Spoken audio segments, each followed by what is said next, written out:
Boa noite, queridos. Tudo bem? Estamos com mais uma oportunidade aqui para fazer o nosso evangelho da casa do Nova Era. Agradeço a presença de todos. Não sei se consigo dar boa noite para todo mundo, mas aqui vai meu boa noite, ok? Vamos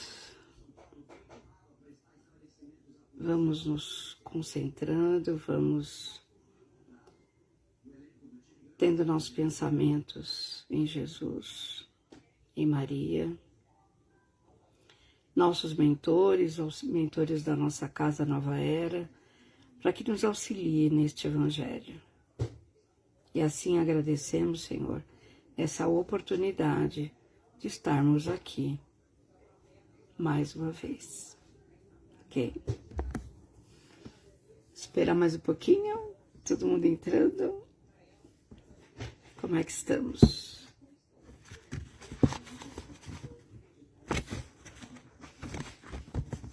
Bom, como todos que nos acompanham já sabem, nós fazemos a leitura do Evangelho através do livro Religião dos Espíritos, que foi psicografado por Chico Xavier e com autoria do Espírito Emmanuel. Hoje nós estamos na 65ª lição, que chama-se Reencarnação e Progresso. Como nós temos falado aqui, esse livro ele foi escrito, ele foi psicografado por Chico numa reunião pública, parecida com o que a gente faz no Nova Era, só que, com as psicografias. E essa reunião pública foi feita no dia 18 de setembro de 1959. E ela está referendada no Livro dos Espíritos, na questão 196. E a nossa lição de hoje chama-se Reencarnação e Progresso. Bom, esse título, né? Coisas que nós já ouvimos várias vezes. Eu vou ver essa questão 196 lá no Livro dos Espíritos, para que a gente possa entender um pouco aquilo que Emmanuel está colocando aqui para nós. Essa questão 196, ela está no livro 2, no capítulo Mundo Espírita ou dos Espíritos. E a questão 196 é a pergunta que Kardec faz, né? Como nós sabemos, este livro, Kardec se comunicando com vários espíritos, ele faz pergunta para esses espíritos. E aqui vai a pergunta 196. Só podendo os espíritos melhorar-se pelo sofrimento e as tribulações da existência corporal, segue-se que a vida material seria uma espécie de crivo ou de depurador. Depurador é aquilo que fazemos para nos aliviar, né? Na verdade. Pelo qual devem passar os seres do mundo espírita para chegarem à perfeição? E olha que os espíritos respondem a Kardec. Sim, é bem isso. Eles melhoram através dessas provas, evitando o mal e praticando o bem. Mas somente depois de muitas encarnações ou depurações sucessivas é que atingem, num tempo mais ou menos longo e segundo os seus esforços, o alvo para o qual se dirigem. Então vamos entender que as depurações, né, são as nossas provas, as provas que temos que passar aqui e que nós fazemos essa escolha. Olha aí, Josete está aqui com a gente. Boa noite, André, Ana, Jojo. Obrigado pela presença. Será que comecei muito antes? Ok. Então, lembrando aqui que a encarnação é o nosso momento de depuração, é o nosso momento de escolha, de provas, daquilo que precisamos passar, ou mais uma vez, ou novo, né? Uma novidade que nós talvez deixemos de passar de fazer em outras encarnações. E aí vamos para o nosso tema de hoje, né? Que é reencarnação e progresso. Então, lembrando lá, né, da questão 96, a reencarnação, perdão, é um momento nosso de trabalhar, de progredir. Na verdade, o título é muito claro que reencarnação é progresso, né? Reencarnação e progresso. Então, nos parece que para que nós reencarnemos, realmente nós precisamos progredir. E nós vamos ver isso a partir do momento que Emmanuel vai escrevendo. Só lembrando, né, que reencarnar não é nada mais, nada menos que um movimento que o espírito faz para retornar à carne, né? Pode ser que a gente fique preocupado com o nosso renascimento na carne, mas a gente precisa prestar atenção no nosso retorno à vida espiritual. Isso é importante, esse retorno, né? Então, entender que a reencarnação é um período transitório, né?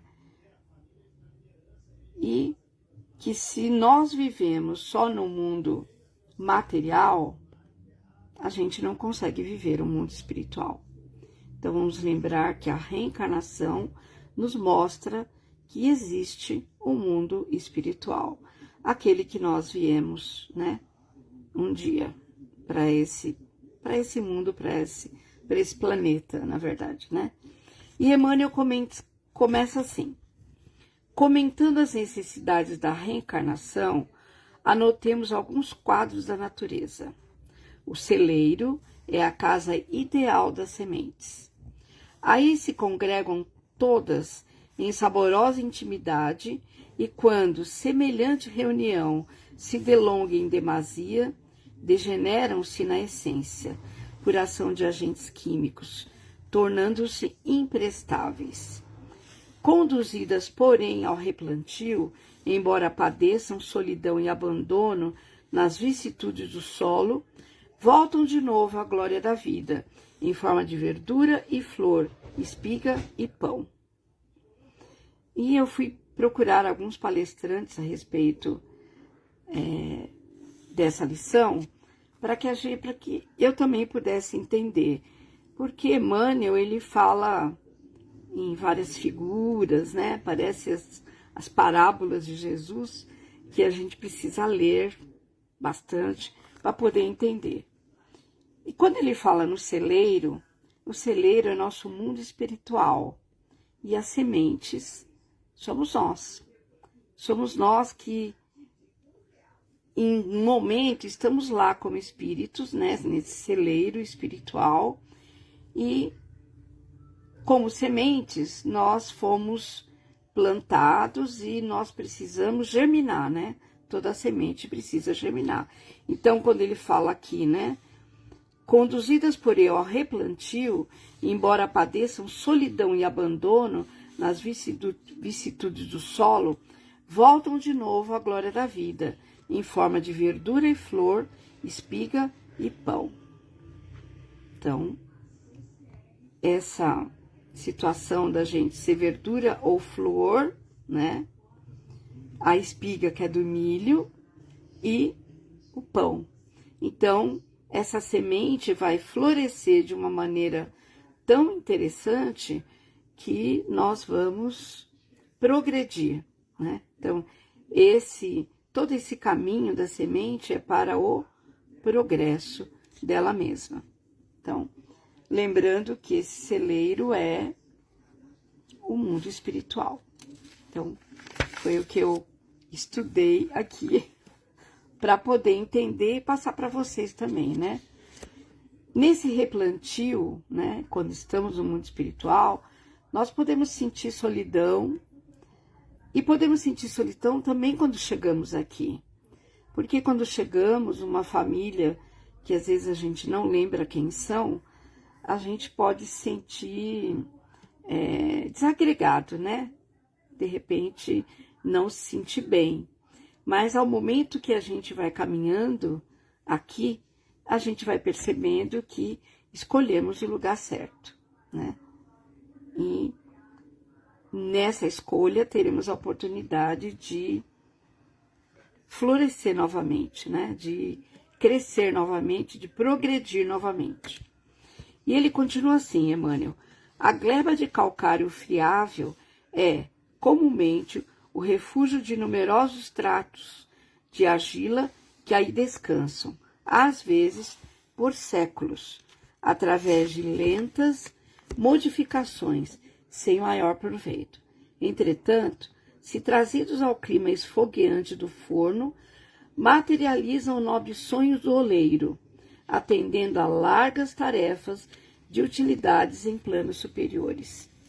Então, assim, nós conhecemos que o calcário, né, friável, a pedra, ela vai ser tratada, né, aí passando por um processo de argila, né, e aí ela vai ao fogo, né, esse fogo que ele fala aqui, às vezes virando uma arte, ou às vezes não dando em nada, né? Na verdade, então, pode ser que o oleiro, né, aquele que cuida do material, né, que cuida da argila, pode ser que o material quebre, de repente não vire uma arte. E essa é o nosso momento de reencarnação.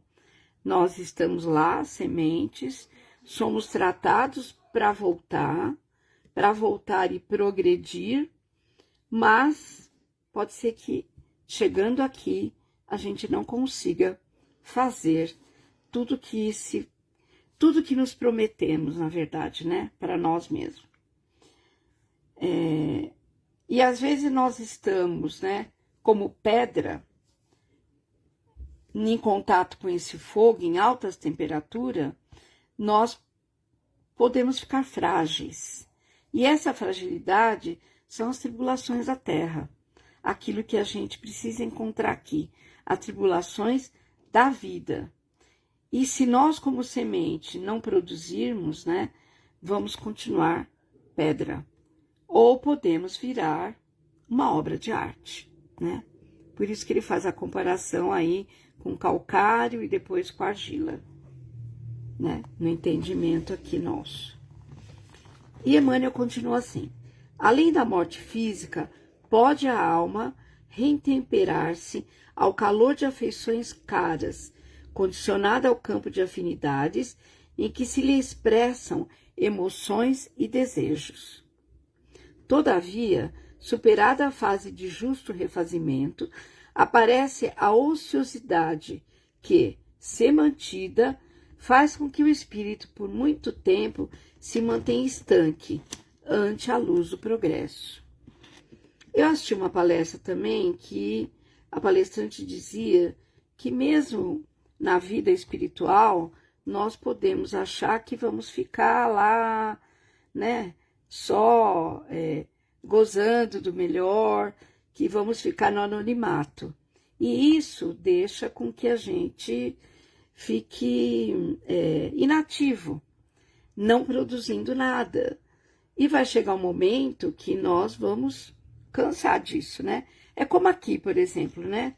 Se a gente se aposenta, por exemplo, né? Um exemplo que eu tenho, e ficamos sem fazer nada, sem produzir nada, sem se interessar por nada, sem viajar, sem rever os amigos.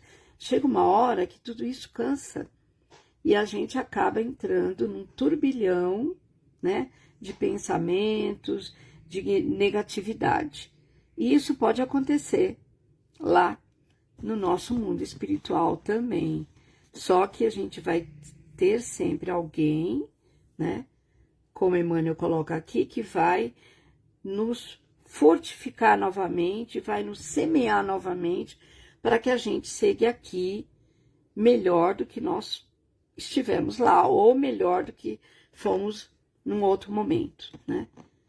E aí ele completa: é por isso que a reencarnação se mostra imprescindível e inadiável. Forte isso, né? Determinado companheiro terá resolvido os problemas da sexualidade inferior, mas guardará consigo a febre de cupidez. Outro sentir-se-á liberado das tentações da usura, né, da luxúria, né, das coisas que não são benéficas, entretanto permanecerá em conflito com o vício da inconformação.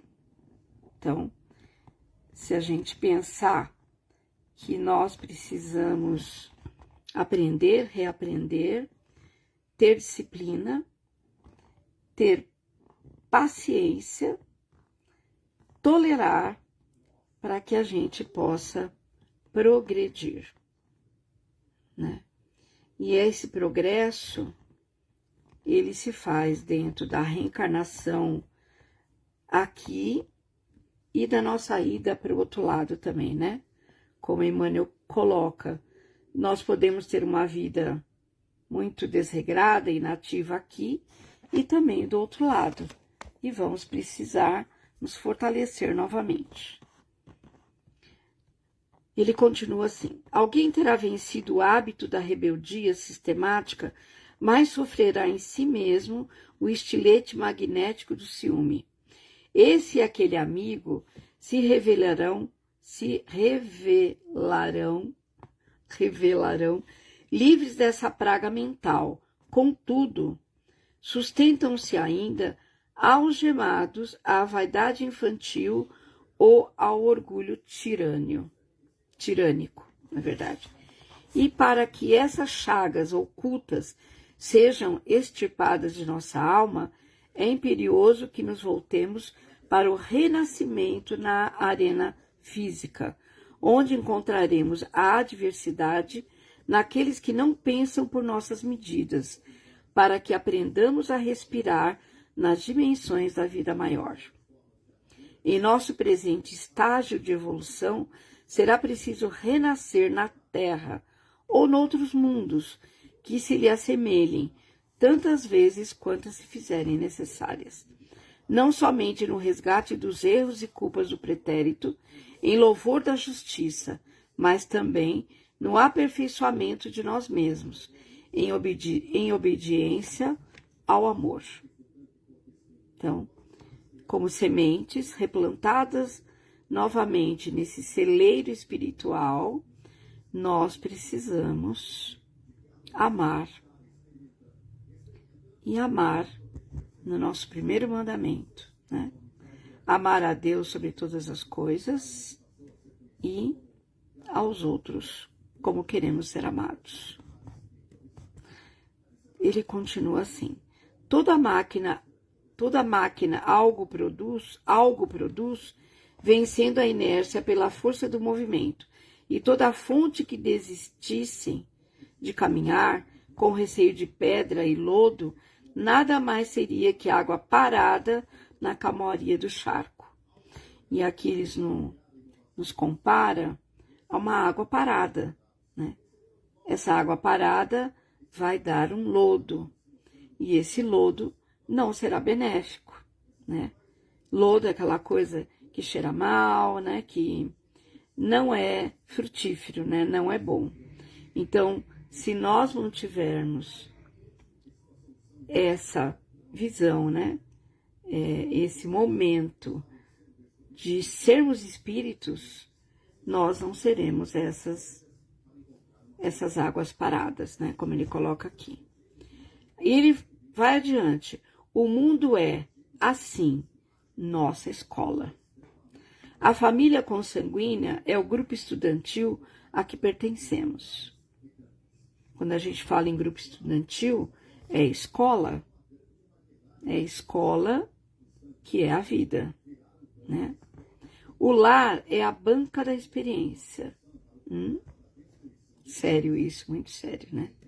Então, aquele lar que nós escolhemos e que hoje estamos é a banca da experiência. E às vezes nós somos a banca para os outros e os outros para nós, né? Existe em toda a família aquelas incompreensões, né? Aquelas pessoas que não são fáceis de ser lidadas, né? De serem compreendidas. E nós podemos ser uma dessas. Pessoas que não são compreendidas, né?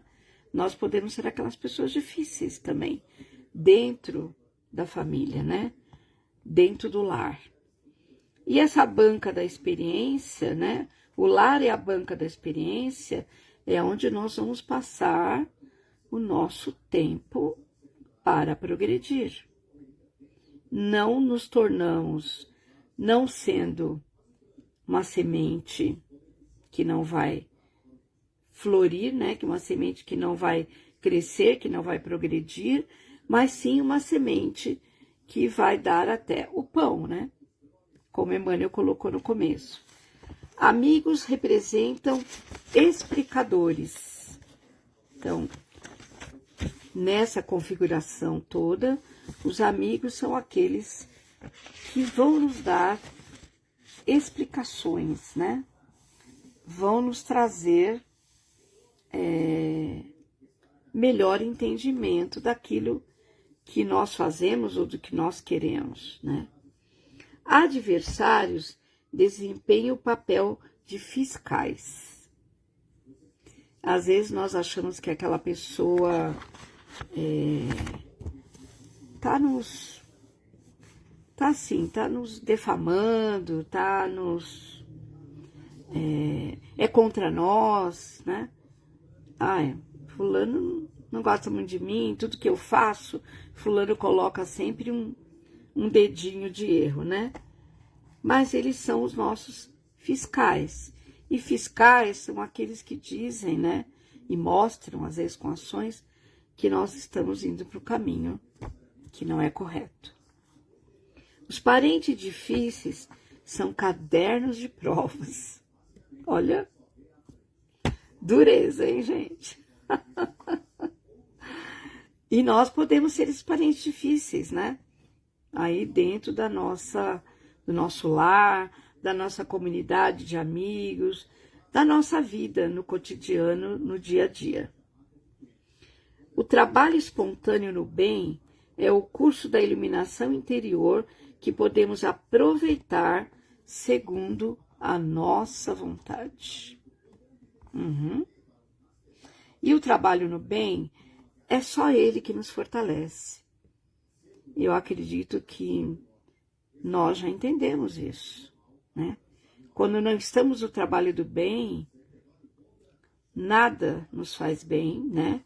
E a gente não se sente revigorado, né? A gente não sente que é aquela semente que veio para produzir, que veio para progredir, na verdade, é o verbo correto, né? E Emmanuel coloca aqui: e sendo Jesus o nosso divino mestre, a cada instante da vida, a dificuldade ser-nos-á como bênção portadora de preciosas lições. Então vamos lembrar que Jesus é o nosso exemplo, é o nosso modelo. E será que a gente aguentaria tudo que ele aguentou? Já nos perguntamos isso. Será que tudo que ele sofreu aqui, neste planeta, por nós, será que a gente conseguiria fazer?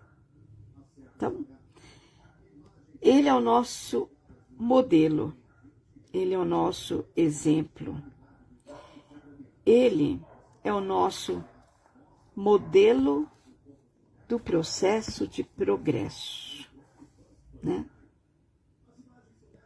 Nós não podemos regredir enquanto espíritos, não podemos estacionar, principalmente na moral, que é aquela que nós precisamos perseguir, né? Para que a gente possa progredir. Não sei se eu esqueci alguma coisa daquilo que eu anotei aqui. Mas o importante é a gente aprender e praticar. Nós vamos aprendendo e praticando. Não existe aquele grande chavão, né? Que a fé remove montanhas, né? E que se nós não tivermos a fé devida, nós não conseguimos entender tudo aquilo que nós passamos e que devemos passar, né? De uma certa forma, para que a gente possa progredir. E o nosso título hoje, ele é muito forte daquilo que a gente precisa entender, que em reencarnação é progresso, né? Emmanuel separa reencarnação e progresso. É uma linha só. É através dela que nós vamos conseguir progredir. E vamos pensar que a reencarnação nós podemos estacionar, mas não devemos regredir. Podemos chegar aqui e voltar do mesmo jeito que chegamos aqui, mas nunca regredir, e sim progredir, né? Podemos estacionar, né? Podemos ser aquela água que vira lodo, né? Água parada, na verdade, mas temos que evoluir, progredir. E como Emmanuel coloca, né, aqui pelo meio dessa lição, é por isso que a reencarnação se mostra imprescindível, né, e inadiável. Okay? Então, reencarnar é um momento de evolução. E a gente vem para cá, né, reencarna para cá e retorna para a vida espiritual novamente. Eu espero que eu tenha sido bem clara, né, que meu horário está indo aqui, mas esse é um tema muito forte, muito importante, para que a gente possa refletir, né? E Emmanuel nos traz sempre essas verdadeiras, né, como falou a Sônia, verdadeiras reflexões que Emmanuel nos coloca. E a gente indo para o Livro dos Espíritos, nós estamos nos itens 21, 22 e 23. E esse item tem muito a ver com a reencarnação e o progresso. Esse item se chama Os Laços de Família são fortalecidos pela reencarnação e rompidos pela unicidade de existência. No item 21, fala-se da doutrina anti-reencarnacionista, né? Aonde se coloca que existe a pré-existência da alma. Na verdade, essa doutrina, exclui necessariamente a pré-existência da alma e as almas sendo criadas ao mesmo tempo que os corpos. Não existe entre elas nenhuma ligação anterior, né? Essa é a doutrina anti-reencarnacionista, anti-reencarnação, na verdade, né? Palavrinha terrível. E a gente vê que com a reencarnação, antepassados e descendentes podem ser conhecidos, ter vivido juntos, né? Podem se ter amado, pode não ter se amado, e mais tarde se reunirem de novo para estreitar os laços de simpatia. Aí no tocante ao passado, né? Segundo os dogmas fundamentais do princípio anti-reencarnação, a sorte das almas está irrevogavelmente fixada após uma única existência. Essa fixação definitiva da sorte implica a negação de todo progresso. Olha aí o que nós acabamos de ver, né? Para a morada dos bem-aventurados, é assim, eles veem, né, que segundo tenham elas bem ou mal vivido, vão imediatamente para a morada dos bem-aventurados, ou para o inferno eterno. Muito duro isso, né? E aí se faz a ruptura absoluta dos laços de família. Com a reencarnação e o progresso, que é consequente, né, uma da outra, se encontram na Terra e no espaço e juntos gravitam para Deus. Isso a gente tem com a reencarnação. Enfim, a perpétua solidariedade entre os encarnados e os desencarnados, do que resulta o estreitamento dos laços de afeição. E a gente tem aqui como resumo, no item 23, que são 4 alternativas que se apresentam ao homem para o seu futuro além-túmulo. O nada, então, segundo a doutrina materialista, né? Segundo, a absorção no todo universal, segundo a doutrina panteísta. E o terceiro, a conservação da individualidade, com fixação definitiva da sorte, segundo a doutrina da Igreja. E o quarto, a conservação da individualidade com o progresso infinito, segundo a doutrina espírita. De acordo com as 2 primeiras, os laços de família são rompidos pela morte, e não há nenhuma esperança de se reencontrarem. Com a terceira, que é a conservar a individualidade, né? Não há nenhuma esperança de se reencontrarem. Com a terceira, há possibilidade de se reverem, contanto que estejam no mesmo meio, podendo esse meio ser o inferno ou o paraíso, com a pluralidade das existências. E aí a gente tem como, né, conclusão máxima que é inseparável do progresso gradual. Existe a certeza da continuidade das relações entre os que se amam, e é isso que constitui a verdadeira família. Então, na doutrina espírita, nós vemos, né, não só, principalmente pelo Livro dos Espíritos e pelo Evangelho segundo o Espiritismo, que há continuidade da vida, né, há um progresso da vida, e que os laços consanguíneos, né, aqueles que já tivemos em algum momento, podem realmente acontecer novamente, ok?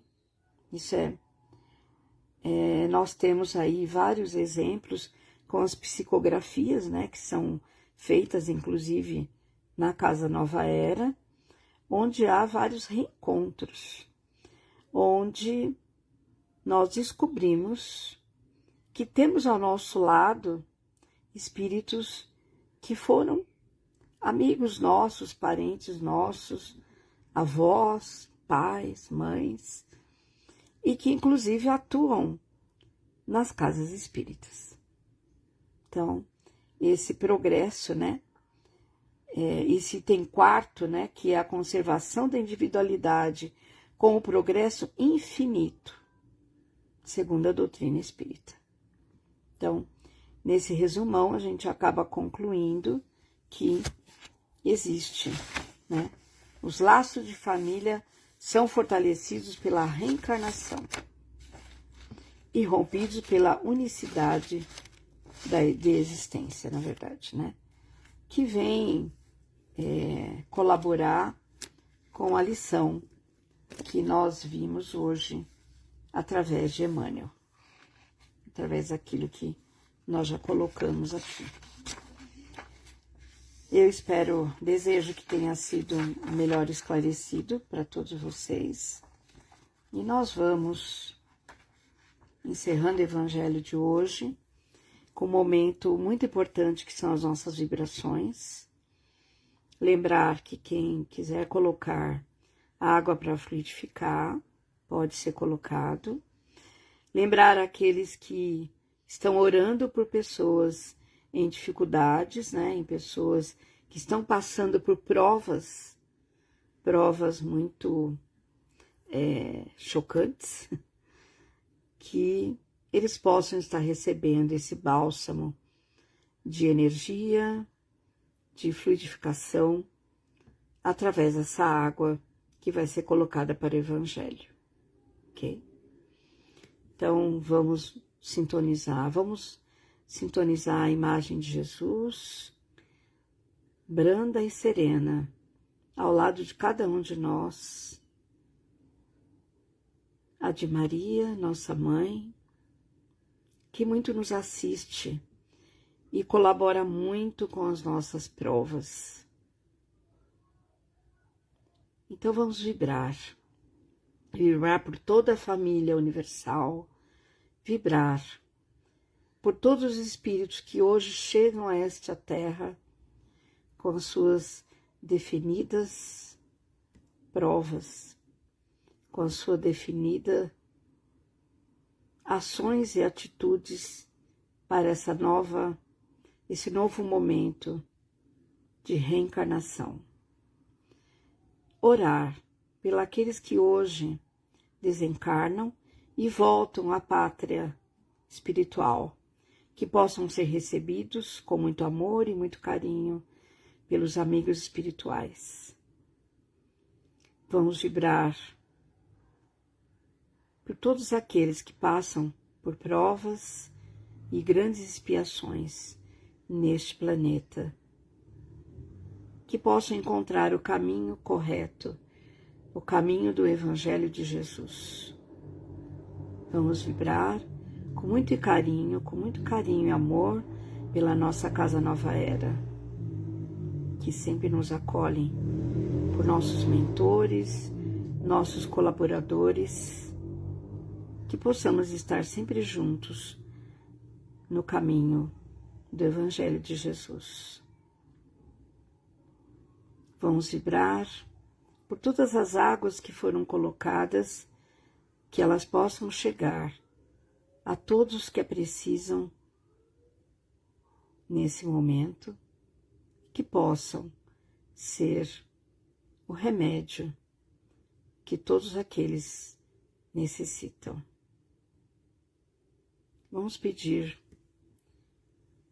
para vibrar por nós mesmos, para que possamos estar sempre no caminho do bem, para que possamos encontrar o progresso, ou um pouco do progresso, nesta encarnação. Que possamos estar sempre pensando e atuando na nossa próxima vida, para que ela possa ter muita luz, para que possamos enxergar e entender os nossos propósitos neste mundo. Vamos deixando no ar uma vibração especial a alguém ou a um lugar onde acreditamos que há necessidade. Assim silenciamos por alguns segundos para que possamos emanar essa energia de amor e de carinho.